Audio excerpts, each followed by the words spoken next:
बिस्मिल्लाहिर्रहमानिर्रहीम। आज मैं लोकल कमीशन पे बात करूंगा कि लोकल कमीशन कौन अपॉइंट कर सकता है, लोकल कमीशन क्या होता है, कब अपॉइंट किया जाता है और इसका तरीक़ाकार क्या है और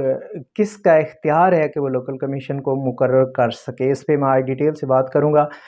जी हाँ, मैं हूं Ali Noor Baloch, advocate high court Lahore, और आपसे मुखातिब हूं अपने चैनल के ज़रिए। मेरा चैनल है कानून सबके लिए।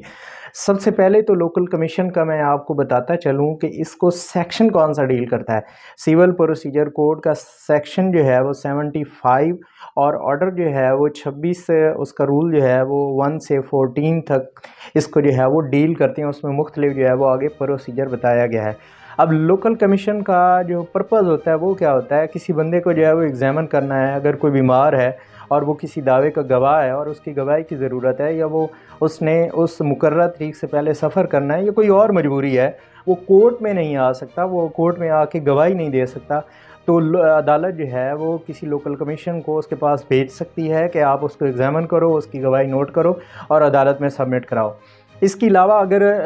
कुछ फ़रीक़ैन हैं और उनका आपस में कोई लेन देन का मामला है, उनका अकाउंट्स को चेक करना है, तब भी अदालत जो है वो लोकल कमीशन को अपॉइंट कर सकती है। इसके अलावा जो है, अगर किसी प्रॉपर्टी की पार्टीशन होनी है, यानी कि उसकी तकसीम होनी है, कोई भी प्रॉपर्टी ABCD के पास है और उसकी बराबर बराबर तकसीम होनी है, किसका कितना हिस्सा बनता है, उसके लिए भी लोकल कमीशन को अपॉइंट किया जा सकता है। या कोई ऐसी जगह है कि जिसकी निशानदेही करनी है, किसी जगह पे रेट मालूम करना है, किसी का कब्ज़ा मालूम करना है, तो तब भी अदालत जो है लोकल कमीशन अपॉइंट कर सकती है।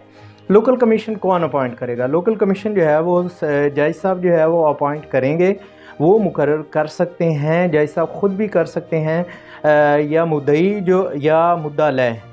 ये जो है वो एप्लीकेशन के थ्रू भी लोकल कमीशन को जो है वो मुकर्रर करवा सकते हैं। अब लोकल कमीशन की जो है वो प्रोसीजर क्या होगा, यहाँ पे ये मैं आपको बताता चलूँ कि सबसे पहले जब अदालत किसी, मोस्टली जो है वो वकील साहबान ही होते हैं, और जब कोई कोर्ट जो है वो किसी वकील साहब को या किसी भी नुमाइंदे को जब मुकर्रर करती है, तो सबसे पहले वो वकील साहब या नुमाइंदा जो होता है वो फ़रीक़ैन दावा को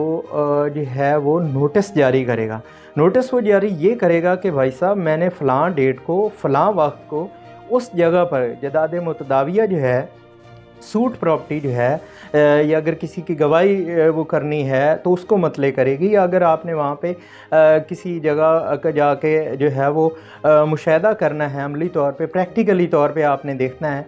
तो वो उनको पहले नोटिस जारी करेगा और उस पर डेट मेंशन करेगा। डेट मेंशन के बाद वो उनको जो है वो रजिस्ट्री करवाएगा, उनको TCS करवाएगा, और ये कम अज़ कम जो है वो 1 हफ़्ता पहले करेगा, ताकि जो है फ़रीक़ैन दावा उनको ये पता चल सके कि ये नोटिस हमें मिला है और हमने मुकर्रर तारीख को कहीं ऐसा ना हो कि एक्स पार्टी हमारे अगेंस्ट जो है वो प्रोसीडिंग हो जाए। उसके बाद लोकल कमीशन साहब जो हैं वो मौके पर पहुँचेंगे, पहुँच के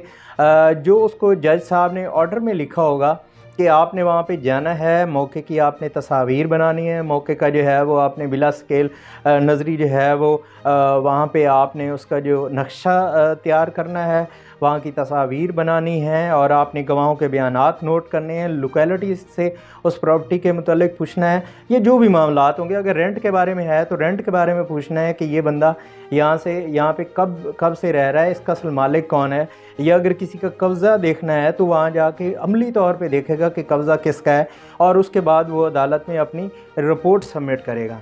अब इसका मकसद क्या है? इसका मकसद ये है कि जज साहब ख़ुद तो साफ ज़ाहिर है कि उनके पास काम है, वो अपनी सीट छोड़ के तो नहीं जाएंगे, वो अपने किसी नुमाइंदे को मुकर्रर करेंगे, और नुमाइंदा हमेशा जो है वो ज़्यादातर मोस्टली जो है वो वकला ही होते हैं, और वो उस जगह पे जाके विज़िट करके रिपोर्ट सबमिट करते हैं और कोर्ट को बताते हैं कि जनाब, वहाँ पे हम गए हैं, फ़िज़िकली तौर पे हमने ये एग्ज़ामिन किया है कि कब्ज़ा इस बंदे का है, या अगर कोई लेस्को का जो इशू है, वहाँ पे वो टावर जो है वो लग सकता है या नहीं लग सकता। इसी तरह से अगर कोई रेंट का इशू है तो वहाँ पे देखेगा कि किराएदार और मालिक मकान के दरमियान उस जगह पे, जदाद मुतदाविया पे जो है वो क्या झगड़ा है, क्या इशू है, वो अदालत को आके बताएगा, और वो अपनी एक ब्रीफ बनाएगा, और वो एक ब्रीफिंग के तौर पे अपनी पूरी स्टेटमेंट लिखेगा, अपना पूरा बयान लिखेगा, अपनी एक पूरी रिपोर्ट लिखेगा, और रिपोर्ट लिखने के बाद वो कोर्ट में सबमिट करेगा, और कोर्ट में सबमिट करने के बाद जज साहब जो है उसका मुशाहिदा करने के बाद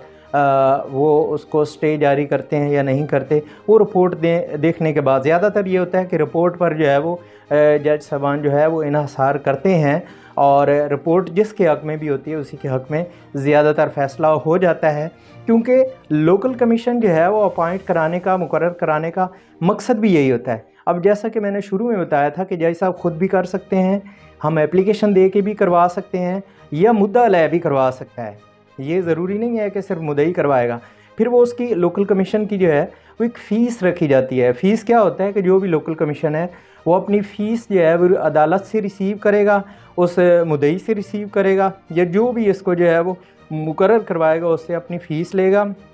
और विज़िट करेगा। लोकल कमीशन का सबसे बड़ा जो फ़ायदा है वो ये है कि किसी भी मामले की जो है वो इन्वेस्टिगेशन हो जाती है, उसकी तहकीक हो जाती है, उसको एग्ज़ामिन किया जा सकता है। और लोकल कमीशन जो है वो सिर्फ़ और सिर्फ सिविल मैटर्स में होता है। और इसके अलावा मैं आपको बताता चलूँ कि लोकल कमीशन जो है उसकी पार ये नहीं है कि वो अपनी बिहाइंड द लिमिट्स जाके वो कोई ऐसा काम करेगा। जो उसको ऑर्डर दिया गया है सिर्फ वो उसी को एग्ज़ामिन करेगा, वो उसी के मुतल्लिक़ ही बात करेगा जो जज साहब ने उसको ऑर्डर दिया है। और इसी के साथ मुझे दीजिए इजाज़त। वस्सलाम।